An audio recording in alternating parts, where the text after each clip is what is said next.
திராவிடரும் தமிழரும்.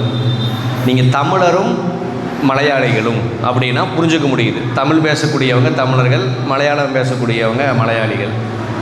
தமிழரும் கன்னடரும் அப்படின்னா தமிழ் பேசக்கூடியவங்க தமிழர், கன்னடம் பேசக்கூடியவங்க கன்னடர். அது என்ன, திராவிடர் ஒட்டுமொத்த பூமி பந்திலும் ஒரு 6-7 மரபணங்கள் இருக்குது. ஒன்று காக்கேசியன், அதாவது வெள்ளையின மக்கள், ஐரோப்பிய நாட்டில் வாழக்கூடியவங்க, இங்கிலாண்டில், ஆஸ்திரேலியாவில் வெள்ளைன்னு இருக்காங்க பார்த்தீங்களா, வெள்ளைக்காரங்க.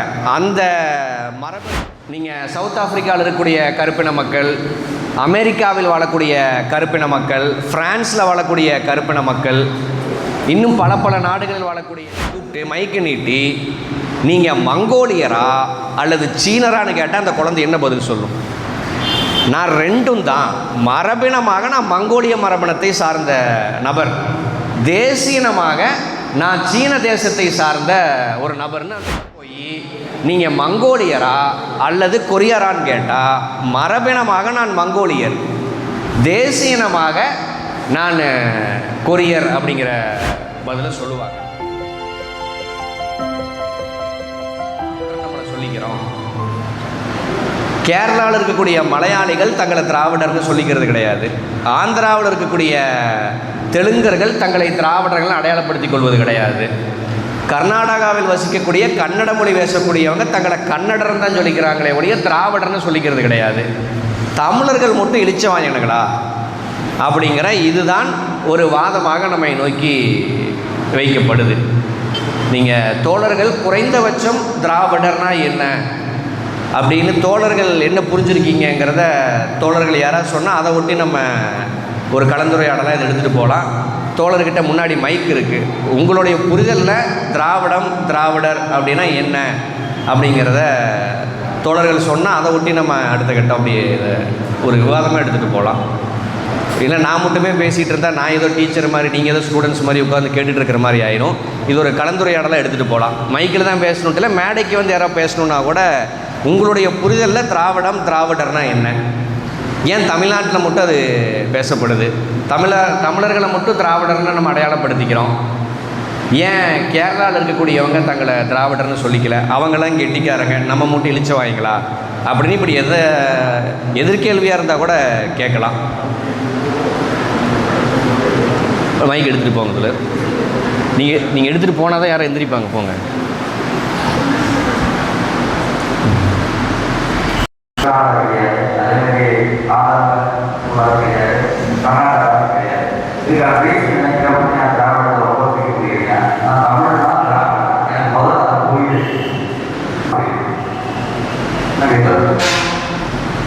அதான் தோழருடைய கேள்வி ஒரு நியாயமான கேள்வி தான்.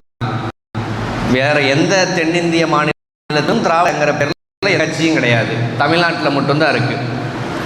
ஆக இதை வைத்து என்ன சொல்லப்படுதுன்னா, தமிழர்களாகிய நம் மீது திணிக்கப்பட்டிருக்கு, இது ஒரு வஞ்சகமான திட்டம், பார்த்தீங்களா மற்ற ஸ்டேட்டுக்காரெல்லாம் விவரமாக இருக்கான், நம்ம மட்டும் இழிச்ச வாங்கினீங்களா அப்படிங்கிற அடிப்படையில் தான் போலி தமிழ் தேசியவாதிகள் நம்மளை நோக்கி ஒரு வாதமாக வைக்கிறாங்க. நீங்கள் அதற்கு முதல்ல ஜீரோலேருந்தே போவோம். நீங்கள் சீமான் போன்றவங்க என்ன சொல்கிறாங்கன்னா, தோழர் கேட்டது போல் நான் தமிழரா திராவிடரா எனக்கே குழப்பமாக இருக்குங்கிறதா தோழர் சொல்ல வர்றார். சீமான் அதை எந்த வகையில் கேட்குறாருன்னா, நீ ரெண்டில் ஒன்று தான் தொடரணும், சூஸ் தி பெஸ்ட்டு, நீ ஒன்று தமிழராக இருக்கணும் இல்லாட்டி திராவிடராக இருக்கணும், ரெண்டில் ஏதோ ஒன்று சொல்லு அப்படின்னு தான் சீமானு சொல்கிறார். மணியரசன் போன்றவங்க அது என்ன கருவாட்டு சாம்பார், அது என்ன திராவிட தமிழர், ஏதோ ஒன்றை சொல்லுங்கள் அப்படிங்கிறது தான் மணியரசன் போன்றவங்களுடைய வாதம். நீங்கள் சாதி எதிர்ப்பாளராக இருக்கக்கூடிய நமக்கு தெரியும், சாதி நம்முடைய பிறப்பில் வருவது கிடையாது, அது ஒரு திணிக்கப்பட்ட கருத்தியல் தான். ஆனால் பிறப்பின் அடிப்படையில் 2-3 அடையாளங்கள் இயற்கையாக வரும். உலகம் முழுவதும் எங்கே குழந்தை பிறந்தாலும் 3 அடையாளங்கள் இருக்கும். அந்த குழந்தையினுடைய பாலின அடையாளம், 2வது அந்த குழந்தையினுடைய மரபின அடையாளம், 3வது அந்த குழந்தையினுடைய தேசியன அடையாளம். இந்த 3ம் பிறப்பின் அடிப்படையில் தான் வரும்.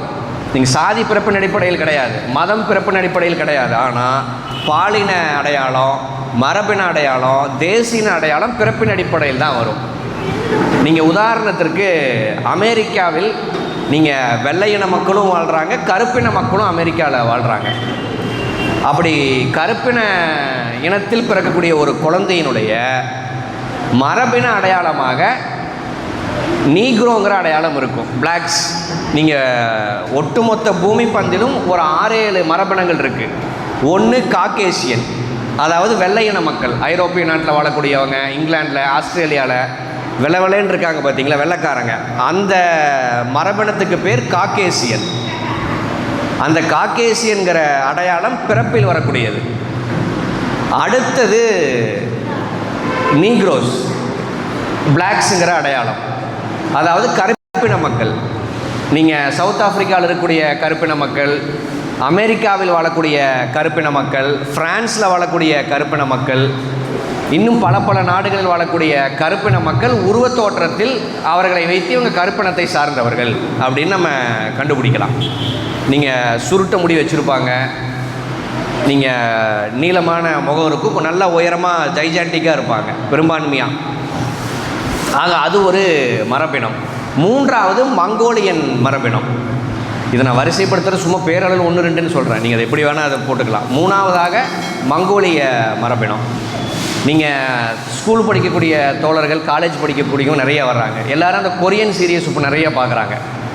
அந்த கொரியன் சீரியஸில் நடிக்கக்கூடியவங்களை வச்சு கொரியாக்காரங்களான்னு நம்ம சொல்ல முடியாது. அவன் ஜப்பான்காரனாகவும் இருக்கலாம், சைனாக்காரனாகவும் இருக்கலாம், வடகொரியாவாக இருக்கலாம், தென்கொரியாவாகவும் இருக்கலாம், இந்தோனேஷியாக்காரனாகவும் இருக்கலாம். இன்னும் சொல்லப்போனால் இந்தியாவினுடைய எல்லையில் இருக்கக்கூடிய நார்த் ஈஸ்ட் மக்களும் அதே மாதிரி தான் இருப்பாங்க தோற்றத்தில்.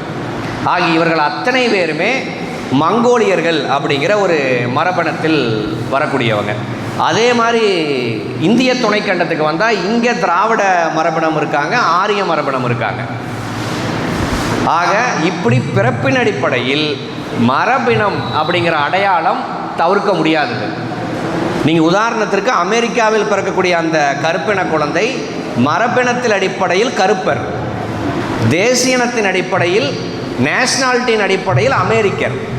அதுவே பிரான்ஸ் நாட்டில் ஒரு கருப்பின குழந்தை பிறக்குது, அதுவும் பார்க்குறக்கு அமெரிக்காவில் பிறந்த கருப்பின குழந்தை மாதிரி தான் பிரான்ஸ்லேயும் இருக்கும்.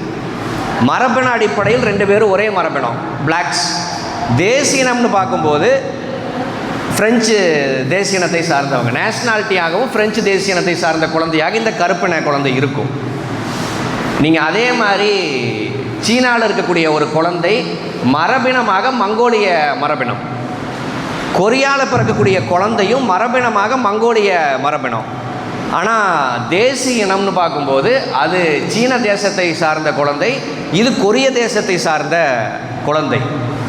இதுலேருந்து சிம்பிளாக நம்ம என்ன புரிஞ்சுக்கலாம்னா, ஒரு மரபினத்துக்கு கீழே நிறைய தேசிய இனங்கள் இருக்கலாம், ஆனால் பார்க்குறக்கு ஒரே மாதிரி இருப்பாங்க உருவத்தோற்றத்தில். ஆனால் அவங்க பேசக்கூடிய மொழி வேறையாக இருக்கும், உணவு பழக்க வழக்கம் வேறையாக இருக்கும், பண்பாடு வேறையாக இருக்கும். ஆனால் உருவத்தோற்றத்தில் ஒரே மரபினத்தை சார்ந்தவர்கள் அப்படிங்கிற அடையாளம் இருக்கும். நீங்கள் தோழர் கேட்டது போல் திராவிடரா தமிழரா அப்படிங்கிற இந்த கேள்வி, நம்ம சீனாவுக்கு போகிறோம், ஒரு சீனரை கூப்பிட்டு மைக்கு நீட்டி நீங்கள் மங்கோலியரா அல்லது சீனரான்னு கேட்டால் அந்த குழந்தை என்ன பதில் சொல்லும்? நான் ரெண்டும் தான், மரபினமாக நான் மங்கோலிய மரபினத்தை சார்ந்த நபர், தேசியனமாக நான் சீன தேசத்தை சார்ந்த ஒரு நபர்னு அந்த பதிலை சொல்லுவாங்க. அதே மாதிரி கொரியாவுக்கு போய் நீங்கள் மங்கோலியரா அல்லது கொரியரான்னு கேட்டால் மரபினமாக நான் மங்கோலியர், தேசியனமாக நான் கொரியர் அப்படிங்கிற பதிலை சொல்லுவாங்க. அதே மாதிரி இந்திய துணைக்கண்டத்துக்கு வருவோம். இந்திய துணைக்கண்டத்துக்கு வந்து சென்னை ஏர்போர்ட்டில் இறங்கி நம்மளை நோக்கி மைக்கு நீட்டிகிட்டு வந்து நீங்கள் திராவிடரா தமிழரான்னு கேட்டால் மரபினத்தின் அடிப்படையில் நான் திராவிடன், தேசியனத்தின் அடிப்படையில், மொழி அடிப்படையில் நான் தமிழன் அப்படின்னு தான் நம்ம சொல்ல முடியும். நீங்கள் எப்படி ஒரு நபரை வைத்து நம்மால் இவர் சீனரா, ஜப்பான்காரனா, கொரியாக்காரனான்னு கண்டுபிடிக்க முடியாதோ, அதே மாதிரி இப்போ கர்நாடகா, நீங்கள் கோவையுடைய பார்டர்லேயும் கர்நாடகா இருக்குது, கேரளா இருக்குது. அங்கேருந்து ஒரு கன்னடம் பேசக்கூடிய ஒரு கன்னடரை கூட்டிகிட்டு வந்து இந்த கூட்டத்தில் உட்கார வச்சுட்டா இதில் யார் கன்னடர்னு கண்டுபிடிங்கன்னா நம்மால் கண்டுபிடிக்க முடியுமா முடியாதா? முடியாது. ஏன்னா எப்படி சீனாக்காரனோ ஜப்பான்காரனோ உருவத்தோற்றத்தில் ஒரே மாதிரி இருக்கானோ அதே மாதிரி தென்னிந்தியாவை சார்ந்த நாமும் உருவத்தோற்றத்தில் ஒரே மாதிரி தான் இருக்கும்.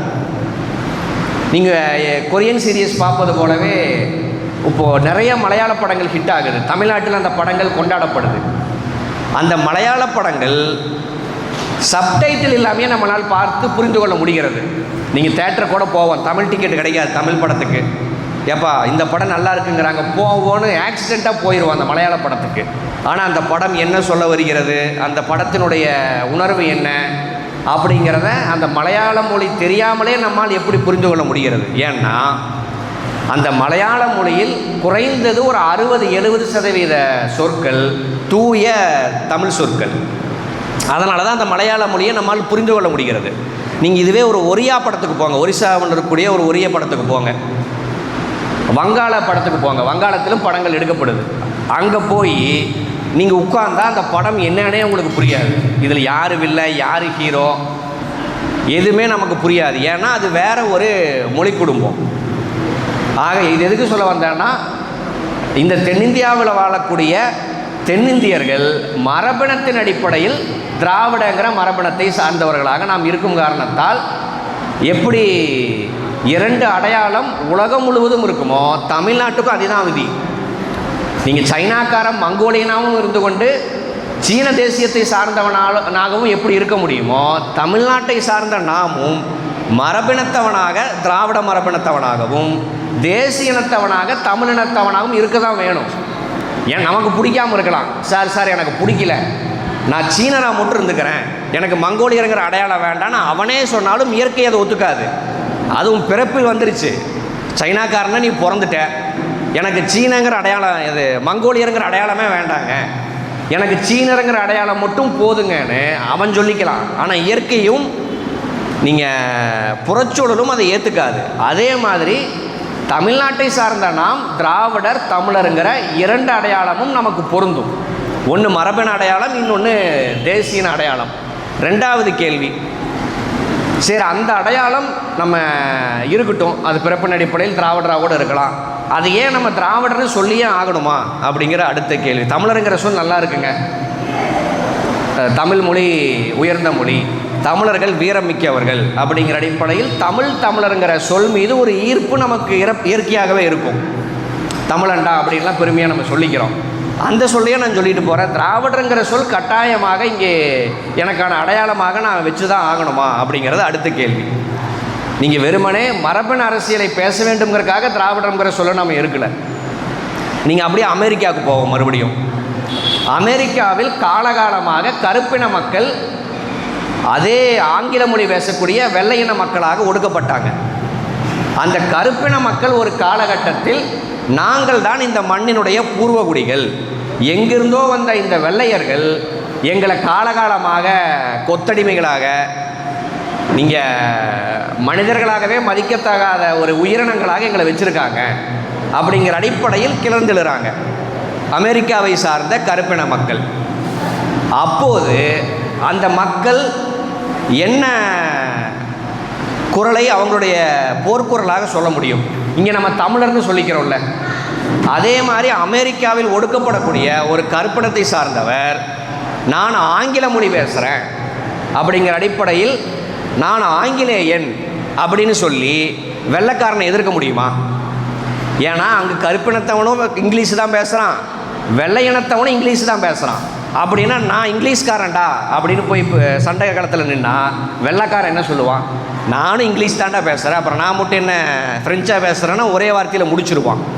ஆக தன்னை ஒடுக்கக்கூடிய ஒருவனும் அதே மொழி பேசுகிறான் அப்படிங்கிற புள்ளியில் மொழி அடையாளத்தை தாண்டி வேற ஒரு அடையாளம் தேவைப்படுகிறதுங்கிற புள்ளிக்கு நாம் நகர்றோம். ஒருத்தரை வித்தியாசப்படுத்தி காட்டணும். மொழியை இவனை வித்தியாசப்படுத்தலான்னா இவனும் ஏன் மொழி தான் பேசுகிறான், வேறு எதை வச்சு இவனை வித்தியாசப்படுத்தலாங்கும்போது நீ எதை வச்சு என்னை ஒடுக்குன? நான் வெள்ளைக்காரன், நீ கருப்பினத்தவன் தானே, நான் கருப்பினத்தவன், நீ வெள்ளைக்காரன் தானே என்னை ஒடுக்குன, அதையே என்னோடய அடையாளமாக ஏற்றுக்கொள்கிறேன். வி ஆர் பிளாக்ஸ் அப்படிங்கிற மரபின அடையாளத்தை வைத்து கருப்பின மக்கள் அங்கே இருக்கக்கூடிய ஆதிக்க வெள்ளையின மக்களுக்கு எதிராக கிளர்ச்சி செய்தாங்க. இப்போ அதே ஃபார்முலாவை அப்படியே தமிழ்நாட்டுக்கு கொண்டு வருவோம், இந்திய துணைக்கண்டத்துக்கு வருவோம். இங்கே நம்மளை எப்படி கருப்பின மக்களை வெளியிலிருந்து வந்த ஆங்கிலேயன் ஒடுக்கி அந்த மண்ணிலேயே அடிமையாக மாற்றினானோ, அதே மாதிரி இந்த துணைக்கண்டத்தில் வாழக்கூடிய நம்மையும் இந்த மண்ணுக்கு சம்மந்தம் இல்லாமல் வெளியிலிருந்து வந்த ஆரிய பார்ப்பனருங்கிற, இனி பார்ப்பனர்னா பலருக்கு கூட புரியாமல் இருக்கலாம், நம்மளால் பிராமின்ஸ்னு பார்க்கக்கூடியவங்க, எப்பா இவர் பிராமின்ஸ்பா, இந்த பையன் பிராமின் பையன்ப்பா, நம்ம பொதுவாக பார்க்குறோம் பார்த்தீங்களா, அப்படி ஒரு சாதியாக நம்மால் பிராமணர்கள்னு பார்க்கக்கூடியவங்க ஒரு சாதிய வேறுபாட்டை தாண்டி இனத்தின் அடிப்படையிலேயே நம்முடைய மரபினம் வேறு, அவங்களுடைய மரபினம் வேறு. சரி, இவன் தான் நம்மளை எதிர்க்கிறான் அப்படிங்கிறத, ஒடுக்குறாங்கிறத நம்ம கண்டுபிடிச்சிட்டோம். நீங்கள் தம்பி இன்னும் ஒரே நேரத்துக்கு 5 பேர் தண்ணி குடிக்க போகிறீங்க.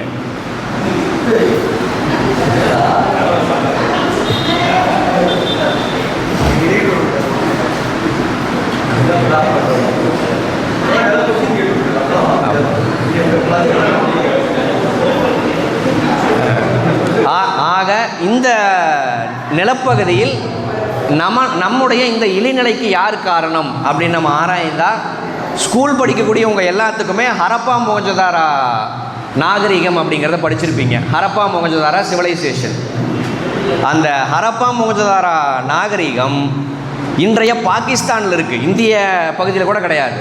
இந்தியா பாகிஸ்தான் பிரிந்த பிறகு அந்த ஹரப்பா மொஹஞ்சதாரோ சிவிலைசேஷன் இன்றைய பாகிஸ்தானுக்குள்ளே போயிடுச்சு. அப்படின்னா தமிழ்நாட்டிலிருந்து கணக்கு பண்ணிங்கன்னா கிட்டத்தட்ட 2500 கிலோமீட்டருக்கு அந்த பக்கம் ஹரப்பா மொஹஞ்சதாரோ இருக்குது. ஆனால் அந்த ஹரப்பா மொஹஞ்சதாரோ நாகரிகம் தமிழர்களால் படைக்கப்பட்ட நாகரிகம் அப்படிங்கிறது வரலாற்று முடிவாக இருக்குது. நம்ம நினைக்கலாம், நம்ம இந்தியாவுக்குள்ளேயே தென்கோடியில் இருக்கோம், சவுத் இந்தியாவிலையும் ஒரு கடைசி மாநிலமாக தமிழ்நாடு இருக்குது. நம்மளை தாண்டினா கடல் தான், அப்படியே ஸ்ரீலங்காவுக்கு தான் போக முடியும்.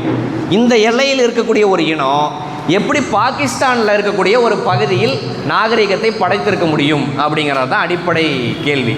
அப்படின்னா ஒரு காலத்தில் தமிழர்கள் ஹரப்பா மொஹஞ்சதாரோ வரைக்கும் பரவி வாழ்ந்தார்கள் அப்படிங்கிறது தான் அதற்கான பதில். நீங்கள் இதைத்தான் அம்பேத்கர் இந்த துணைக்கண்டம் முழுவதும் ஒரு காலகட்டத்தில் தமிழ் மொழி பேசப்பட்டது, அந்த தமிழ் மொழியை நீங்கள் நாகர்கள்ங்கிற திராவிடருங்கிற தமிழர்கள் பேசினார்கள் அப்படிங்கிறது தான் அம்பேத்கர் அவர்கள் நிறுவுறார். அப்படின்னா இந்த தமிழ்நாட்டிலிருந்து அந்த ஹரப்பா மொஹஞ்சதாரோ வரைக்கும் கிட்டத்தட்ட 2500-3000 கிலோமீட்டர் வரைக்குமே இந்த நிலப்பகுதி முழுவதுமே தமிழர்கள் தான் பரவி வாழ்ந்தாங்க. ஆக இந்த நிலப்பகுதி முழுவதும் வாழ்ந்த நம்ம இன்றைக்கி எப்படி வெறுமனே ஒரு மாநில மக்களாக மட்டும் சுருங்கி போனோம். கிட்டத்தட்ட 30க்கும் மேற்பட்ட மாநிலங்கள் இந்த இந்திய நிலப்பரப்பில் இருக்குது. நம்முடைய அடையாளம் என்பது 30ல் 1 தான். ஆக 30ம் நம்மளாக இருந்தது மாதிரி எப்படி 30ல் 1 மாறணும்? எப்படி மாறணும்னா, நீங்கள் ஐயா கருணானந்தம் அவர்கள் சொன்னது போல் ஆரிய பார்ப்பனர்கள் நீங்கள் வெளியிலிருந்து படையெடுத்து இந்த துணைக்கண்டத்துக்குள்ளே நுழையிறாங்க. அப்படி இந்த துணைக்கண்டத்திற்குள் நுழையும் போது ஹரப்பா மொஹஞ்சதாரோ வரைக்கும் பரவி நாகரிகம் படைத்த தமிழர்களை கொஞ்சம் கொஞ்சமாக ஒடுக்கி தென்னிந்தியா வரைக்கும் ஒடுக்குறாங்க. நீங்கள் கடைசியாக தென்னிந்தியாங்கிற இந்த நிலப்பகுதி இன்றைக்கி தமிழ்நாட்டில் ஒரு 10 கோடி பேர், கேரளாவில் ஒரு 4-5 கோடி, ஆந்திராவில் ஒரு 10 கோடி, கர்நாடகாவில் ஒரு 7 கோடி, சுற்றி முற்றி போட்டிங்கன்னா ஒரு 35-40 கோடி பேர் ஒரு காலத்தில் தமிழ் மொழி மட்டுமே பேசணும். அதற்கு முன்னாடி நீங்கள் நிலப்பகுதி முழுவதும் பேசப்பட்டதுங்கிறது ஒன்று. நான் அதுக்கு அடுத்த காலகட்டத்துக்கு வர்றேன். 30-40 கோடி பேர் இன்றைக்கு தமிழ் மொழி தான் பேசிகிட்டு இருந்துருக்கணும். ஆனால் வெறுமனே தமிழ்நாட்டில் மட்டும்தான் தமிழ் பேசுகிறோம். நீங்கள் கோயம்புத்தூர்லேருந்து நான் வர்றேன், கோயம்புத்தூர் பார்டரில் பாலக்காட்டை தாண்டிட்டா அது கேரளாவாக மாறிடும். ஆனால் 300 ஆண்டுகளுக்கு முன்னாடி சேர மன்னனால் ஆளப்பட்ட நிலப்பகுதி இன்றைய கேரளா. அப்படின்னா இன்றைய கேரளாவில் வாழக்கூடிய மக்கள் 300 வருஷத்துக்கு முன்னாடி அவர்களுடைய மொழி தமிழ் மொழி. எப்படி ஆரிய பார்ப்பனர்கள் வஞ்சகமாக நம்மை ஒடுக்கி தென்னிந்தியாவுக்குள் அடைத்தார்களோ, தென்னிந்தியாவுக்குள்ளேயும் இவர் எண்ணிக்கையாக இருக்கான், இவனை மேலும் சிதைக்கணும், தமிழ் பேசி கொண்டிருக்கக்கூடிய இவனை வெவ்வேறு மொழி பேசக்கூடியவனாக மாற்றிட்டா தமிழ் இனம் மேலும் சுருங்கிடும். எப்படியோ ஹரப்பா மொஹஞ்சதாரோலேருந்து ஒடுக்கி சவுத் இந்தியா வரைக்கும் கொண்டு வந்துட்டோம். மேலும் ஒடுக்கி தமிழ் பேசக்கூடிய மக்களை குறைப்போங்கிற அடிப்படையில் தமிழ் மொழியை சிதைத்து தான் மலையாளங்கிற மொழியை ஆரிய பார்ப்பனர்கள் உருவாக்குறாங்க. நீங்கள் இன்றைய திருச்சி அண்ணன் சீனி விடுதலை அரசு அவர்கள் திருச்சியிலேருந்து வர்றார். அந்த திருச்சியை மையப்படுத்தி மணவாள மாமுனி அப்படிங்கிற ஒரு ஆரிய பார்ப்பனர் தான் மலையாளத்துக்கான ஸ்கிரிப்டை உருவாக்குறார். எப்படி உருவாக்குறாருன்னா, மணிப்பிரவாள நடை அப்படின்னு ஒரு நடை இருக்குது. அதாவது கடினமான சொற்களோடு எளிய சொற்களை கலந்து உருவாக்கக்கூடிய இலக்கியத்துக்கு பெயர் மணிப்பிரவாள நடை. அதன் அடிப்படையில் ஆரிய பார்ப்பனர்கள் இந்த தமிழ் சொற்கள் ரொம்ப கடினமாக இருக்குது. இப்போ இன்றைக்கி நம்ம தமிழ் படங்க பார்க்குறோம், புரியுது. இதுவே நீங்கள் பாகவதர் காலம் படத்துக்கு போனீங்கன்னா அவங்க என்ன பேசிக்கிறாங்கன்னே புரியாது. இதுவே இன்னும் 300-400 வருஷத்துக்கு முன்னாடி இன்னும் தமிழ் மொழி கடினமாக இருந்திருக்கும். அதை சொல்லி இந்த மொழியை நாங்கள் எளிமைப்படுத்துகிறோங்க, கடினமான இந்த சொற்களோடு எளிமையான சொற்களை கலக்கிறோம் அப்படிங்கிற அடிப்படையில் கடினமான தமிழ் சொற்களோடு சமஸ்கிருதத்தை கலந்து மலையாளங்கிற மொழியை ஆரிய பார்ப்பனர்கள் உருவாக்கி தமிழ் பேசிக்கொண்டிருந்த மக்களையும் வேற மொழி பேசக்கூடிய மக்களாக ஆரிய பார்ப்பனர்கள் வஞ்சகமாக சிதைக்கிறாங்க. ஆக இப்படி நம்முடைய மொழியை சிதைத்தது ஆரிய பார்ப்பனர்கள். நம்மளுடைய நிலப்பரப்பை பிடுங்கி நம்மை தென்னகம் வரைக்கும் ஒடுக்கி கடைசியில் ஒரு மாநில மக்களாக மாற்றியது ஆரிய பார்ப்பனர்கள். நீங்கள் கீழடி ஆய்வு முடிவுகள் வந்திருக்கு. அந்த கீழடி ஆய்வு முடிவுகளில் சாதியத்துக்கான எந்த குறியீடும் கிடையாது அப்படிங்கிறத உறுதிப்படுத்திட்டாங்க. கீழடி காலத்தில் வாழ்ந்த தமிழர்கள் சாதியற்ற தமிழர்களாகத்தான் வாழ்ந்தாங்க அப்படிங்கிறத வரலாற்று ரீதியாக நாம் இன்றைக்கு உறுதிப்படுத்தியிருக்கோம். அப்படின்னா இன்றைக்கு இத்தனாயிரம் சாதிகளாக நாம் பிரிந்து இன அடையாளத்தை மறந்ததற்கு காரணமும் ஆரிய பார்ப்பனர்கள். நீங்கள் தமிழர்களாக மட்டும் இருந்தால் நீங்கள்லாம் நம்மெல்லாம் தமிழர்கள், இந்த பக்கம் ஆரிய பார்ப்பனர்கள்னால் நாம் அத்தனை பேருமே தமிழர்களாக நின்று ஆரியர்களை எதிர்ப்போம். நம்மளை ஓர்மைப்படுத்தக்கூடாது, ஓர்மை அடையக்கூடாதுங்கிற அடிப்படையில் நம்மளை சாதியாக பிரிச்சுட்டா முதல்ல நம்ம சாதி, அப்புறம்தான் தமிழன்லாம் அப்படிங்கிற உணர்வோடு தான் நம்மவர்கள் இருப்பாங்க. உன்னுடைய அடையாளம் என்னன்னா என்னுடைய குடும்பம் தான் அடையாளம், எங்களுடைய சாதி தான் என்னுடைய அடையாளம், ரெண்டாவது தான் தமிழுங்கிற அடையாளங்கிற அடிப்படையில் தான் நாம் இருக்கோம். இப்படி சாதியற்ற சமூகமாக இருந்த நம்மை சாதிய சமூகமாக மாற்றிய வேலையை செய்தது ஆரிய பார்ப்பனர்கள். நீங்கள் சூத்திரர்களாக பஞ்சமர்களாக நம்மை மாற்றியது ஆரிய பார்ப்பனர். இப்படி நம் இனத்திற்கான அத்தனை கேடுகளையும் செய்த ஆரிய பாப்பானுக்கு எதிராக நாம் பண்பாட்டு புரட்சி செய்யணுங்கிற முடிவுக்கு பெரியார் வர்றார். இப்போ இந்த ஜீரோவுக்காக தான் இவ்வளோ பேச வேண்டியது இருக்குது. ஆக எதிரி பாப்பான் தான் அப்படிங்கிற முடிவுக்கு வர்றார். நம்முடைய மொழியை சிதைத்தது, பண்பாட்டை சிதைத்தது, கல்வி உரிமையை பறித்தது, நம்மை இன்னைக்கு 4ஆம் ஜாதியாக இந்த மண்ணில் உலாவ விட்டது, அத்தனையும் செய்தது ஆரிய பார்ப்பனர்கள் தான் அப்படிங்கிற முடிவுக்கு பெரியார் வர்றார்.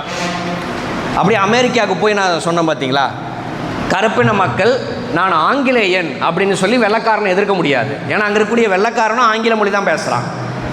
நீங்கள் அப்படியே இங்கே கள்ளக்குறிச்சிக்கு வருவோம், சங்கராபுரத்துக்கு வருவோம். சங்கராபுரத்திலும் அக்ரகாரங்கள் இருக்குது. இங்கே இருக்கக்கூடிய அக்ரகாரத்துக்கு போய் அங்கே வாழக்கூடிய ஒரு பார்ப்பனரிடம் நான் தமிழண்டா அப்படின்னா அந்த பார்ப்பனர் என்ன சொல்லுவார்? நானும் தமிழ் தாண்டா போய் பேசுகிறேன் அப்படின்னு தான் சொல்லுவார். அவர் தமிழ் தானே பேசுகிறார், அது சிதைந்த தமிழ் தான், அதை தமிழ் நம்ம ஏற்றுக்கொள்ள முடியாட்டியும் பொது பார்வையில் அவர்கள் பேசக்கூடியது தமிழ் தானே. அப்படின்னா தமிழுங்கிற அடையாளத்தை மட்டும் வைத்து அந்த ஆரிய பார்ப்பனரை நம்மால் பிரித்து காட்ட முடியுமா? நீ வேறு நான் வேறுன்னு சொல்லணும். அதை மொழி அடிப்படையில் பார்ப்பனை நோக்கி நம்மால் சொல்ல முடியுமாங்கிறது தான் முதல் கேள்வி. தமிழ்நாட்டு வேண்டாம், அப்படியே நீங்கள் கேரளாவுக்கு போங்க. அங்கே இருக்கக்கூடிய ஒரு ஒடுக்கப்பட்ட பிற்படுத்தப்பட்ட ஒருத்தன் ஆரிய பார்ப்பனை எதிர்ப்பு பேசும்போது நான் மலையாளிடா அப்படின்னு அங்கே இருக்கக்கூடிய ஒரு நம்பூதிரியை பார்த்து சொன்னால் நம்பூதிரியும் நானும் மலையாளம் தாண்டா பேசுகிறேன்னு தான் சொல்லுவான். அப்படின்னா நீங்கள் இந்தியா முழுவதும் இதுதான் நிலவரம். நீங்கள் வங்காளத்துக்கு போனாலும் வங்காளத்தில் வாழக்கூடிய பாப்பான் வங்காள மொழி பேசுவான். ஆக இப்படி ஒவ்வொரு தேசிய இனத்துக்குள்ளும் ஊடுருவி அந்தந்த மொழி பேசிக்கொண்டு அந்தந்த தேசியனமாகவே ஒளிந்து கொண்டு வாழக்கூடிய ஒருத்தனை மொழி அடிப்படையில் தனிமைப்படுத்தி நீ வேறு நான் வேறுன்னு சொல்ல முடியாது. வேறு எதை வைத்து அவனை தனிமைப்படுத்தலாங்கிற அடுத்த புள்ளிக்கு நாம் நகர்றோம். அதுதான் மரபணு அடையாளம். எப்படி கருப்பினத்தை சார்ந்தவர்கள் வி ஆர் பிளாக்ஸ் அப்படின்னு சொல்லி அதே மொழி பேசக்கூடிய வெளியிலிருந்து வந்த வெள்ளைக்காரனை எதிர்த்தார்களோ அதே போல் வி ஆர் திராவிடியன்ஸ், நாங்கள் திராவிடர்கள் அப்படிங்கிற அந்த புள்ளியில் நான் வேறு நீ வேறு, நாங்கள் திராவிடர்கள் நீங்கள் ஆரியர்கள் அப்படிங்கிற புள்ளிக்கு நாம் நகர்றோம்.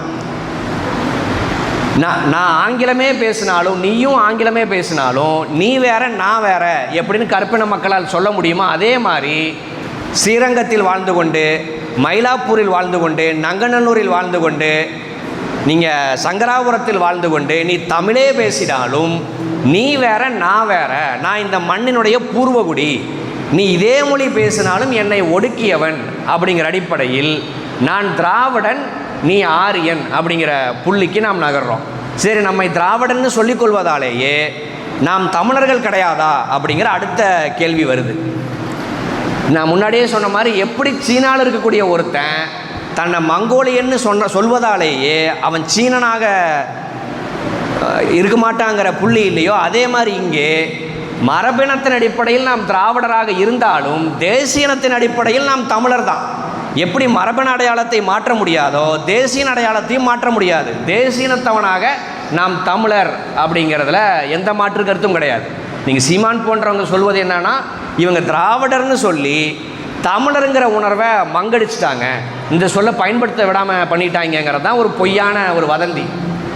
ஆனால் நாம் சொல்ல வருவது திராவிடருங்கிற சொல்லானது தமிழருங்கிற சொல்லுக்கான ரீப்ளேஸ்மெண்ட் கிடையாது. ஏப்பா இன்றைக்கி இப்போ பயிலரங்குக்கு எல்லாம் வந்துட்டு போகும்போது 6 மணிக்கு கலைஞ்சு போகும்போது நீங்கள் அத்தனை பேரும் திராவிடர்கள், நீங்கள் யாரும் தமிழர்கள் கிடையாது அப்படின்னு நம்ம யாராவது சொல்லியிருக்கோமா? பெரியார் காலத்திலிருந்து மரபினத்தின் அடிப்படையில் ஆரிய பார்ப்பன எதிர்ப்புக்கு எனக்கு திராவிடர்கள் அடையாளம் தேவை. நீங்கள் இன்றைக்கும் போனால் அமெரிக்காவில் இருக்கக்கூடிய கருப்பினத்தவர் தன்னை பிளாக்ஸ்ன்னு சொல்லுவார், நான் அமெரிக்காக்காரன்னு சொல்லுவார். நான் பிளாக்காக இருக்கிறனாலேயே நான் அமெரிக்காக்காரன் கிடையாதுன்னு அர்த்தம் கிடையாது. மரபினத்தவனாக நான் பிளாக்கு, தேசியனத்தவனாக நேஷ்னாலிட்டி அடிப்படையில் நான் அமெரிக்கன் தான் அப்படிங்கிற தெளிவோடு அவர்கள் இருக்கிறார்களோ, நான் மங்கோலியனாக நான் இருப்பதாலேயே நான் ஜப்பான்காரன் கிடையாதுங்கிற அர்த்தம் கிடையாது. நான் மங்கோலியன்கிறது என்னுடைய மரபின அடையாளம், ஜப்பான்கிறது என்னுடைய தேசிய அடையாளம்னு எப்படி அவர்கள் சொல்வார்களோ, அதே மாதிரி திராவிடருங்கிறது மரபின அடையாளம், தமிழருங்கிறது தேசிய அடையாளம்.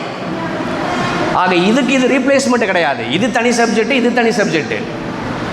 சரி, சிலர் கூட கேட்கலாம், சரிங்க தமிழருங்கிற சொல்லுங்கிறது ஒரு நல்ல சொல்லாக இருக்குது, புரியுது எளிமையாக, நம்முடைய மரபின அடையாளமாகவும் நம்ம தமிழர்னே சொல்லிக்குவோமே, மரபினத்தவனாகவும் நான் தமிழன், தேசியனத்தவனாகவும் நான் தமிழன் அப்படின்னு சொல்லிட்டா இன்னும் பெருமையாக இருக்குல்ல, ஈஸியாக இருக்குல்ல, கரெக்டு தான். ஆனால் இது அறிவியலுக்கு முரணானது. எனக்கு எது பிடிக்குங்கிறத வச்சு நான் ஒரு இனத்தினுடைய அடையாளத்தை, ஒரு தேசிய இனத்தினுடைய அடையாளத்தை முடிவு செய்ய முடியாது. நீங்கள் அம்பேத்கர் இருந்தார், அம்பேத்கர் தன்னுடைய ஆராய்ச்சி முடிவில் இந்த துணைக்கண்டம் முழுவதும் பேசப்பட்ட மொழி தமிழ் மொழின்னு சொன்னார். ஆனால் தமிழ் மொழிக்கு அவருக்கு ஏதாவது சம்மந்தம் இருக்கா? அவர் பேசினது மராத்தி மொழி. ஆனால் அவர் ஏன் இதை சொல்கிறாருன்னா, அவர் தனிப்பட்ட விருப்பு வெறுப்புகளின்றி என்ன சயின்டிஃபிக்காக ப்ரூவ் பண்ணுமோ அதை அவர் ஒத்துக்கிறார், அதை சொல்கிறார் நேர்மையாக. அதே மாதிரி நம்ம தமிழருங்கிற சொல்லி எனக்கு பிடிக்கலாம், ஆனால் அது தேசியனத்தின் அடையாளமாகத்தான் இருக்க முடியும், மரபினத்தின் அடையாளமாக ஒரு பொது பேர் தான் இருக்க முடியும். நீங்கள் China, Japan, South Korea, North Korea, Indonesia, Singapore, Malaysia, அப்படியே இந்திய துணைக்கண்டத்தினுடைய எல்லைக்கு வந்தீங்கன்னா நார்த் ஈஸ்ட் மக்கள் இத்தனை பேருமே உருவ ஒற்றுமையில் ஒரே மாதிரி இருந்தாலும், நீங்கள் பாரம்பரியம்னு பார்த்தா சீனாக்காரனுடைய பாரம்பரியம் பெரிய பாரம்பரியம் தான். ஆனால் அந்த சீனாக்காரன் ஏங்க என்னுடைய மரபின அடையாளமாக சீனானே என்ன சொல்லுங்க அப்படின்னா அவன் சொல்லலை. இனி அடுத்தது வரும் மொழி குடும்பத்துக்கு வருவோம். மொழி குடும்பமாகவும் நாம் திராவிட மொழி குடும்பத்தை சார்ந்தவர்கள் அப்படிங்கிறதையும் நம்ம படிச்சிருக்கோம். அதற்கும் இது தமிழ் மொழி குடும்பம்னு சொல்லலாம்ல, அது என்ன திராவிட மொழி குடும்பம்னு ஒன்று சொல்கிறாங்கங்கிற அடுத்த கேள்வி வரும். நீங்கள் மொழி குடும்பமாக ஒரு பொது பேர் தான் வைக்க முடியும், மொழி குடும்பத்தின் பேராக ஒரு மொழியின் பேரை வைக்க முடியாது. நீங்கள் உதாரணத்துக்கு இன்றைக்கி சீனாவில் 130 கோடி மக்கள் இருக்காங்க, ஜப்பானில் ஒரு 30-40 கோடி, அப்படியே அந்த மங்கோலிய முகத்தோடு இருக்கக்கூடிய ஒவ்வொரு நாட்டுக்கும் ஒவ்வொரு மக்கள் தொகைன்னு வச்சுக்கோங்களேன். இதில் அதிகப்படியான ஜனத்தொகையை கொண்ட நாடு சீனா. அந்த சீனாவில் நீங்கள் மேண்ட்ரின்கிற மொழி பேசுகிறாங்க. அந்த மேண்ட்ரின் மொழியினுடைய குடும்ப பேர் என்னன்னா சீனோ டிபெட்டியன் லாங்குவேஜ் தான். எந்த சீனாக்காரனும் என்னுடைய மொழி மேண்ட்ரின் மொழி, நீ என்னுடைய மொழி குடும்பமாக மேண்ட்ரின் மொழி குடும்பம்னு தானே சொல்லணும், அது என்ன சீன டிபெட்டியன் மொழி குடும்பம்னு நீ சொல்கிற அப்படின்னு எந்த சீனாக்காரனும் இது வரைக்கும் கேட்டது கிடையாது. அவனுக்கு தெரியும் மொழி குடும்பங்கிறது ஒரு பொதுவான அடையாளம். ஒரு மொழி குடும்பத்தின் கீழ் பல மொழி குடும்பங்கள் இருக்கும். நீங்கள் அதன் அடிப்படையில் இந்தோ யூரோப்பியன் மொழி குடும்பம்னு ஒரு மொழி குடும்பம் இருக்குது. அந்த ஒற்றை மொழி குடும்பத்தின் கீழ் 400 மொழிகள் இருக்குது. அடுத்தது சீனோ டிபெட்டியன் மொழி குடும்பம்னு ஒரு மொழி குடும்பம். அந்த மொழி குடும்பத்தின் கீழும் 440க்கும் மேற்பட்ட மொழிகள் இருக்குது. அடுத்தது நைகர் காங்கோங்கிற மொழி குடும்பம். அந்த மொழி குடும்பத்தின் கீழ் கிட்டத்தட்ட 1000க்கும் மேற்பட்ட மொழிகள் இருக்குது. இப்படி ஒரு மொழி குடும்பத்தின் கீழ் பல மொழி குடும்பங்கள் இருக்கும். எப்படி ஒரு மரபணத்தின் கீழ் பல தேசியனங்கள் இருக்கோ, அதே மாதிரி ஒரு மொழி குடும்பத்தின் பேரின் கீழே பல மொழிகள் இருக்கும். அப்படி இருக்கக்கூடிய அந்த மொழி குடும்பத்தின் பேராக ஒரு பொது பேர் தான் இருக்க முடியும். இன்றைக்கி இங்கிலீஷ் இருக்குது, ஃப்ரெஞ்சு இருக்குது. இங்கிலீஷ் தான் இன்றைக்கி உலகை ஆளுது. ஃப்ரெஞ்சு ஒரு பிரதானமான மொழியாக இன்றைக்கு இருக்குது. ஸ்பானிஷ் இருக்குது. ஆனால் இவை அத்தனையுமே இந்தோ யூரோப்பியன் மொழி குடும்பத்தின் கீழ் தான் வரும். நீங்கள் ஐயா கருணானந்தம் அவர்கள் சொன்னது போல் அந்த இந்தோ யூரோப்பியன் மொழி குடும்பத்துக்குள்ளே தான் சமஸ்கிருதமும் ஒரு துணை மொழியாக வருது. ஆக அந்த மொழி குடும்பத்தின் பேர் என்பது பொது பேர் தான். இந்தோ யூரோப்பியன்கிற மொழி குடும்பத்தின் கீழ் தான் இங்கிலீஷ் வருது. சீனோ டிபெட்டியன்கிற மொழி குடும்பத்தின் கீழ் தான் சைனீஸ் வருது. அதே மாதிரி திராவிட மொழி குடும்பங்கிற மொழி குடும்பத்தின் கீழ் தான் தமிழ் மொழியும் வருது.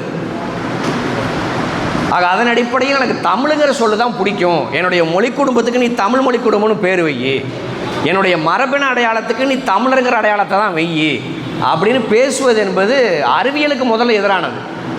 நீங்கள் இங்கே வந்த கால்டுவெல்லோ இன்னும் பிற ஆங்கிலேயர்களோ தமிழர்களுக்கான மேன்மையாக இவர்கள் சமஸ்கிருத மொழி குடும்பத்தை சார்ந்தவர்கள் கிடையாது, இவர்கள் ஆரியர்களிலிருந்து வந்தவர்கள் கிடையாது, இவர்கள் வேற ஒரு மரபினத்தை சார்ந்தவர்கள், வேற ஒரு மொழி குடும்பத்தை சார்ந்தவர்கள் அப்படிங்கிறத சயின்டிஃபிக்காக நிறுவுறாங்க.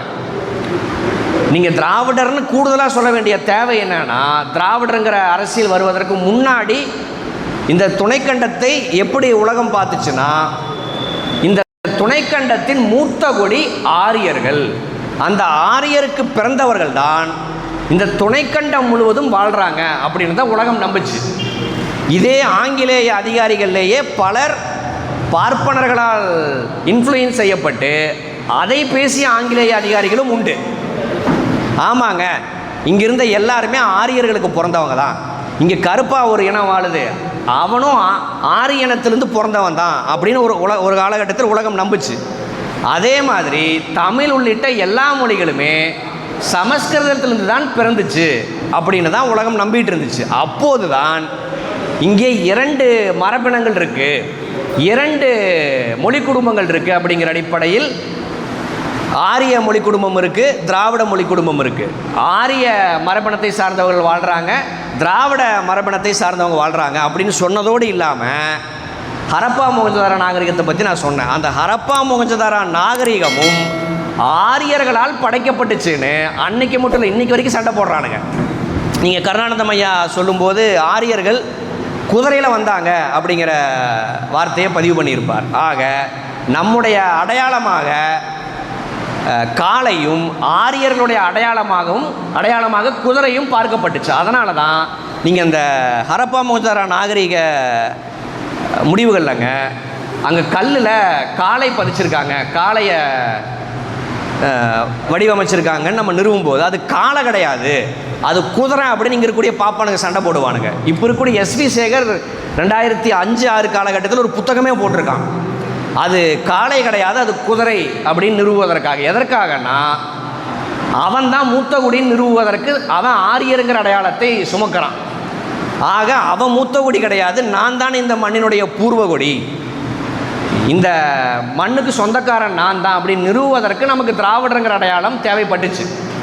கூடுதலாக அது மரபின அடையாளமாக இருந்து மொழி குடும்பத்தின் அடையாளமாக இருந்து பின்னாட்களில் அரசியல் ரீதியாக நாம் ஆரிய பார்ப்பனர்களை எதிர்க்கணும் அப்படிங்கிற அந்த புள்ளியில் அந்த ஆரிய பார்ப்பனிய எதிர்ப்புக்கு நாம் வடிவமைத்து கொண்ட சித்தாந்தத்துக்கு, கொள்கைக்கு நம்ம திராவிட கொள்கை, திராவிட சித்தாந்தம்னு பேர் வைத்து கொண்டோம். நீங்கள் இப்படி பாருங்களேன், நம்ம சமத்துவம் தான் பேசுகிறோம், சமத்துவம் தான் நம்முடைய கொள்கை. நம்முடைய கொள்கைக்கு சமத்துவ கொள்கைன்னு பேர் வச்சுருக்கலாம்ல. திராவிட கழகம்னு ஏன் வைக்கணும்? சமத்துவ கழகம்னு வச்சுருக்கலாம். ஏன் திராவிட கழகம்னு வைக்க வேண்டியது இருக்குது, திராவிடர் கழகம்னு வைக்க வேண்டியது இருக்குது? சமத்துவ கழகம்னால அதே அர்த்தம் தானேங்க, சமத்துவத்தை தான் நம்ம வலியுறுத்துகிறோம். சமத்துவ கழகம்னு வச்சுருக்கலாம்ல.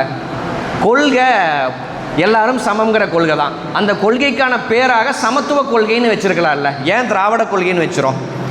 நம்ம பெண்ணடிமைக்கு எதிராக இருக்கோம் அப்படின்னா பெண் விடுதலை கொள்கை அப்படின்னு சிம்பிளாக சொல்லிடலாம்ல. எல்லாத்தையும் கொண்டு வந்து ஏன் திராவிடங்கிற சொல்லு கீழே கொண்டு வர்றோம்? நம்முடைய சமத்துவத்துக்கு எதிராக இங்கே இருக்கக்கூடியவன் ஆரிய பார்ப்பான், பெண்ணடிமைத்தனத்தை இங்கே திணிச்சவன் ஆரிய பார்ப்பான். சாதி ஒழிப்பு நம்ம பேசுகிறோம், நம்முடைய கழகத்துக்கு சாதி ஒழிப்பு கழகம்னே பேர் வச்சாலும் அதுதான் பெரியாரிய கொள்கையினுடைய பிரதான கொள்கை. ஆனால் அந்த கொள்கைக்கு ஏன் டைரெக்டாக சாதி ஒழிப்பு கழகம்னே வச்சுக்கலாம்ல? ஏன் திராவிடங்கிற சொல்லை கொண்டு அந்த கொள்கையை கீழே கொண்டு வர்றோம்? ஏன்னா இங்கே அந்த சாதி ஒழிப்புக்கும் எதிராக இருக்கக்கூடியவன் ஆரிய பாப்பான். ஆக நம்முடைய எல்லா விடுதலைக்கும் எதிராக இங்கே இருக்கக்கூடியவனாக ஆரிய பாப்பா இருக்கும் காரணத்தால் அந்த ஆரிய பாப்பானை எதிர்க்கிறதுக்கு அந்த நீங்கள் ஒன்றும் இல்லை, தமிழ் சொல்லுக்கான எதிர் சொல் என்ன சொல்ல? ஒவ்வொரு சொல்லுக்கும் ஒரு எதிர்ச்சொல் இருக்குல்ல. தமிழ் சொல்லுக்கான எதிர்ச்சொல் என்ன? யாரை வேணா சொல்லுங்க. தமிழ் சொல்லுக்கான எதிர்ச்சொல் என்ன? தமிழ் சொல்லுக்கு ஒரு எதிர்ச்சொல் இருக்க முடியாது. ஏன்னா தமிழுங்கிறது ஒரு நவுனு, அது ஒரு பேர் தான். தமிழ் மொழிக்கு எதிரானது மலையாளம், தமிழ் மொழிக்கு எதிரானது இங்கிலீஷ் அப்படின்லாம் நம்ம சொல்ல முடியாது.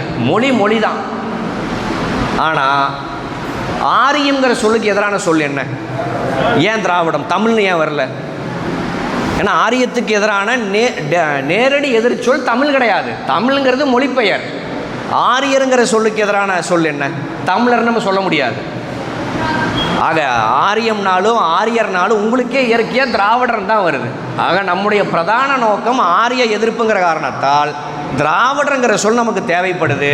அந்த திராவிடங்கிற சொல்லையும் நாம் ஏற்றுக்கொள்வதற்கு மரபணத்தின் அடிப்படையில், மொழி குடும்பத்தின் அடிப்படையில், வரலாற்றின் அடிப்படையில் இவ்வளோ பெரிய நீட்சி இருக்கும். நீங்கள் ரொம்ப சிம்பிள். இப்போ இருக்கக்கூடிய சீமானை நோக்கி, மணியரசனை நோக்கி நாம் வைக்கக்கூடிய ஒற்றை கேள்வி, நாம் என்ன சொல்கிறோம்? திராவிடங்கிற சொல் பார்ப்பனர்களை எதிர்ப்பதற்கு, பார்ப்பனர்களை தவிர்ப்பதற்குன்னு நம்ம சொல்கிறோம்ல. அந்த சொல்லை எதிர்க்கக்கூடிய நியாயவான்கள் என்னங்க சொல்லணும்? சார் இவ்வளவு தானா? உங்களுடைய இலக்கு பார்ப்பனர்களை எதிர்க்கிறது தானே, பார்ப்பனர்களை தவிர்க்கிறது தானே. அதை தமிழருங்கிற சொல் கொண்டே நம்மால் பூர்த்தி செய்ய முடியும். வேணா பாருங்கள், நாளைக்கு எங்களுடைய கட்சியின் விதியாக தமிழர்கள்ங்கிற வரையறையின் கீழ் பார்ப்பனர்கள் வரமாட்டாங்க அப்படின்னு சீமானால் சொல்ல முடியுமா? மணியரசனால் சொல்ல முடியுமா? அவங்க என்ன சொல்கிறாங்கன்னா, பார்ப்பனர்கள் தமிழர்கள், நீங்கள் அந்த பார்ப்பனர்களை எதிர்க்கக்கூடிய திராவிடங்கிற சொல்ல கைவிட்டுருங்கன்னு தான் சொல்கிறானுங்க. நீங்கள் எதை இலக்காக வச்சுருக்கீங்களோ அதை தமிழருங்கிற சொல் கொண்டே நாங்கள் நிவர்த்தி செய்கிறோங்கிறதான நேர்மையான பதிலாக இருக்கணும். அவன் என்ன சொல்கிறான்னா, பாப்பானை நாங்கள் அரவணைச்சிக்குவோம், அவனை தேவடியா சூத்திரன்னு சொன்னாலும் பரவாயில்ல, பஞ்சம்னு சொன்னாலும் பரவாயில்ல, அவனை நாங்கள் அரவணைச்சிக்கிறோம். ஆனால் நீங்கள் பார்ப்பன எதிர்ப்பை திராவிடங்கிற சொல் கொண்டு அப்போ என்ன பாருங்கள், நான் முன்னாடியே சொன்ன மாதிரி மலையாளமெல்லாம் தமிழ்லேருந்து பிரித்தது ஆரிய பாப்பான். இப்போ திராவிடங்கிற சொல்லை எதிர்க்கக்கூடியவங்க என்ன சொல்கிறாங்கன்னா, பலியான வெவ்வேறு தேசியனமாக மாறிப்போனவனை எதிரியாக பார்க்கணுமா? ஆனால் மொழியை சிதைச்சவனை, பண்பாட்டை சிதைச்சவனை, நம்மளை சூத்திரனாக மாற்றினவனை, பஞ்சமனாக மாற்றினவனை, ஹரப்பா மோஜதாரா வரைக்கும் பரவி வாழ்ந்த நம்மளை தென்னகம் வரைக்கும் ஒடுக்கினவனை தமிழராக பாரு அப்படிங்கிறானுங்க. ஆக திராவிடங்கிற சொல்லுக்கு எதிராக பேசக்கூடியவர்களுடைய நோக்கம் பார்ப்பன எதிர்ப்பை நாம் கைவிடணுங்கிறதா. இப்போ தோழருடைய முதல் கேள்விக்கு வந்துடுறேன். ஏன் கர்நாடகாவில் பேசப்படலை திராவிடங்கிற அரசியல்? ஏன் ஆந்திராவில் பேசப்படலை? ஏன் கேரளாவில் பேசப்படலைன்னா, அவங்க யாரும் பாப்பானை எதிர்க்கலை. யார் பார்ப்பனர்களை எதிர்க்கிறார்களோ அவர்களுக்கு திராவிடங்கிற சொல் தேவைப்படும். கேரளாவில் இன்றைக்கி காங்கிரஸ், இதற்கு முன்னாடி 10 ஆண்டுகள் கம்யூனிஸ்டுகள் ஆண்டாங்க. கம்யூனிஸ்டுகள் கொள்கை நம்முடைய கொள்கையோடு ஒத்துப்போகிற கொள்கை, எல்லாரும் சமம் அப்படிங்கிற அந்த புள்ளியில். ஆனால் அந்த கம்யூனிச கொள்கையில் பார்ப்பனை எதிர்ப்பு கூறு கிடையாது. ஆக அவர்களுக்கு திராவிடங்கிற சொல் தேவைப்படலை. இப்போ அப்படியே நீங்கள் வெஸ்ட் பெங்கால் போங்களேன். வெஸ்ட் பெங்காலில் இருக்கக்கூடிய மம்தா பானர்ஜி, இன்றைக்கி அங்கேயும் பாஜக ஆட்சி வந்துருச்சுன்னு வைங்களேன். ஆனால் மம்தா பானர்ஜி ஆட்சி செய்த வரைக்கும் பாஜகவை நேர்மையை எதிர்த்தாங்கன்னே எதிர்த்தாங்க. ஆனால் அவர்களால் பார்ப்பன எதிர்ப்பை பேச முடியாது. ஏன்னா அவங்களே பார்ப்பனர் தான், தோழர் சொன்ன மாதிரி. அவங்க மட்டும் இல்லை, வெஸ்ட் பெங்காலில் இருக்கக்கூடிய காங்கிரஸுக்கு தலைவராகவும் பாப்பான் தான் இருப்பான். வெஸ்ட் பெங்காலில் காங்கிரஸ்லேருந்து பிரிஞ்ச திரிணாமுல் காங்கிரஸுக்கு தலைவியாகவும் ஒரு பாப்பாத்தி தான் இருக்க முடியும். அதே வெஸ்ட் பெங்காலில் இருக்கக்கூடிய பாஜகவுக்கு தலைவனாகவும் ஒரு பாப்பான் தான் இருப்பான். அதே வெஸ்ட் பெங்காலில் நீங்கள் இன்னும் பிற மாநில கட்சிகளின் தலைமையாகவும் பாப்பான் தான் இருப்பான். ஆக பார்ப்பன எதிர்ப்பை பேசாதவர்களுக்கு திராவிடங்கிற சொல் தேவை கிடையாது. ஆக அதன் அடிப்படையில் இன்னைக்கு பாஜகக்காரர் என்னங்க சொல்கிறான், தமிழ்நாடு மட்டும்தான் எங்களுக்கு எதிராக இருக்குது, நாங்கள் இந்தி மொழியை திணிச்சா சண்டை போடுறாங்க, நாங்கள் கட்டாய சமஸ்கிருதத்தை கொண்டு வந்தால் எதிர்க்கிறாங்க, எல்லாத்தையும் தமிழ்நாடு எதிர்க்குதுன்னா தமிழ்நாடு பார்ப்பன எதிர்ப்பு பேசுது, வேற யாரும் பார்ப்பன எதிர்ப்பு பேசலை. ஆக உங்களை நோக்கி திராவிடங்கிற சொல் மீது எதிரான வாதங்களை வைக்கக்கூடியவர்களிடம் ஒற்றை கேள்வி கேளுங்க, நீங்கள் பார்ப்பனர்களை ஏற்றுக்கொள்கிறீர்களா இல்லையா? 100% ஏற்றுக்க மாட்டேன்னு ஒருத்தவனாலும் சொல்ல முடியாது. ஆக பாப்பானை எதிர்க்கக்கூடிய எனக்கு திராவிடங்கிற சொல் தேவை. பாப்பாங்கிட்ட அடிமையாக இருக்கக்கூடிய உனக்கு திராவிடங்கிற சொல் தேவை கிடையாதுன்னா நீ பயன்படுத்தாதங்கிறது தான் நம்முடைய பதிலாக இருக்கணும். ஆனால் இந்த முழு வரலாறும் தெரியாமல் எளிமையாக ஆமாம்ல, மலையாளி தன்னை திராவிடன்னு சொல்லிக்கிறது கிடையாது, கன்னட தன்னை திராவிடன்னு சொல்லிக்கிறது கிடையாது, நம்ம மட்டும் இழிச்சவாயனா அப்படிங்கிற இந்த கேள்வியை நானே கேட்டிருக்கேன் 2010 காலகட்டத்தில். ஆமாம், கரெக்டாக இருக்குல்ல வாதம், நம்மளை மட்டும் இழிச்சவாயன் ஆக்கியிருக்காங்க, மற்ற ஸ்டேட்டுக்காரெல்லாம் விவரமாக இருக்கா, நம்ம மட்டும் இழிச்சவாயனா அப்படின்னு இப்படி நானும் யோசித்தவன் தான். ஆனால் இந்த விளக்கத்தை நீங்கள் டீட்டெயில்டாக ஒவ்வொரு தலைமுறையினரும் கடத்த வேண்டிய தேவை இருக்குது. ஏன்னா இது ஒரு கத்தி மேலே நடக்கிற மாதிரி. ஏன்னா எல்லோருக்குமே தமிழர்னால் என்னென்னு தெரியும். நீங்கள் முன்னாடியே சொன்ன மாதிரி தமிழ்நாட்டில் 8.5 கோடி தமிழர்கள் வாழ்கிறாங்கன்னா திமுகவுக்கு தான் ஓட்டு போட்டிருப்பாங்க காலகாலமாக, அதிமுகவுக்கு தான் ஓட்டு போட்டிருப்பாங்க. ஆனால் அந்த பேர்களில் இருக்கக்கூடிய திராவிடங்கிற சொல்லுக்கான அர்த்தமே நம்ம அவர்களுக்கு தெரியாது. ஏன்னா அரசியல் பட்ட தமிழர்களாக அரசியல் இயக்கங்களில் கட்சிகள் இருக்கக்கூடிய எண்ணிக்கை குறைவு. ஆக இதை நம்ம இதற்கான பிரதான சிக்கல் என்பது இது எதுவுமே பாடத்திட்டத்தில் இல்லை. திராவிட இயக்கத்தின் வரலாறு கிடையாது, நீதி கட்சியின் வரலாறு கூட எந்த பாடத்திட்டத்திலும் கிடையாது. நீங்கள் அவங்களுக்கு அன்னி பெசன்ட் அம்மையாரனுடைய வரலாறு தெரியும், நீங்கள் சிப்பாய் புரட்சி பற்றியான வரலாறு இங்கே இருக்கக்கூடிய பள்ளி மாணவர்களுக்கு தெரியும். ஆனால் நீதி கட்சிங்கிற வார்த்தை இன்றைக்கி தான் கேட்டிருப்பாங்க. இன்னமும் திராவிடங்கிறாங்க என்னென்னு தெரியலையேன்னு இன்றைக்கி தான் அதிசயமாக கேட்பாங்க. இதற்கான முக்கிய கோளாறு என்பது பாடத்திட்டத்தில் நமக்கான ஸ்பேஸே இல்லை அப்படிங்கிறது இந்த சிக்கல் வருது. ஆக இதையெல்லாம் ஓவர் நைட்டில் மாற்றக்கூடிய சக்தி நமக்கு கிடையாது. குறைந்தபட்சம் சமூக வலைதளங்களில் எத்தனை பேர்த்திடம் வேணாம் செய்தியை போய் சேர்க்கலாம் அப்படிங்கிற ஒரு ஊடக சுதந்திரம் இன்றைக்கி கிடச்சிருக்கு. இப்போ இங்கே ஒரு 50 தோழர்கள் இருக்கோம், இதுவே நீங்கள் ஒரு வீடியோ வடிவில் மாற்றி போட்டிருந்தீங்கன்னா ஒரு மணி நேரத்தில் 10,000 பேர் பார்த்துருப்பாங்க. ஆக உங்களுடைய கருத்துக்களை தோழர்கள் நிறைய பேர் ஊடக ஆர்வம் இருக்கக்கூடிய தோழர்கள் இருக்கீங்க, நீங்கள் என்ன சொல்லணும்னு நினைக்கிறீங்களோ அதை வீடியோ வடிவில் மாற்றுங்க, அதை உங்களுடைய பிரச்சார வடிவமாக மாற்றுங்க, அதை பலாயிரம் பேரிடம் கொண்டு போய் சேருங்க. ஆக நாம் நம்முடைய பிரச்சார வடிவத்தை வலிமையாக்கி கொள்வதை தாண்டி நம்மளால் எதுவுமே செய்ய முடியாது. நீங்கள் கையறுனாலே தான் நமக்கான பொருளாதார பின்னணி கிடையாது. நீங்கள் திமுகங்கிற ஒரு தேர்தல் கட்சி இன்றைக்கி பின்னடைவை சந்திச்சிருந்தாலும் பல ஆயிரம் கோடி வச்சுருக்கக்கூடிய கட்சி, தமிழ்நாடு முழுவதும் தொண்டர்களை வச்சுருக்கக்கூடிய கட்சி, அவங்க நாளைக்கு எந்திரிச்சு வந்துடுவாங்க. ஆனால் இயக்கமாக இருக்கக்கூடிய நாம் இந்த பின்னடைவை சரி செய்வதற்கான வேலைகளில் இறங்கணும். அதற்கான பரந்துவட்ட விவாதங்கள் இங்கே நடத்தப்படணும். இன்றைக்கி ஸ்டாலின் அவர்கள் கூட ஆமாங்க நான் பின்னடைவை சந்திச்சிட்டேன், நானா திமுக சந்திச்சிருச்சு, இதை சரி செய்து கொள்வதற்கான ஆலோசனைகளை சொல்லுங்கள் அப்படின்னு ஸ்டாலின் கேட்குறார்.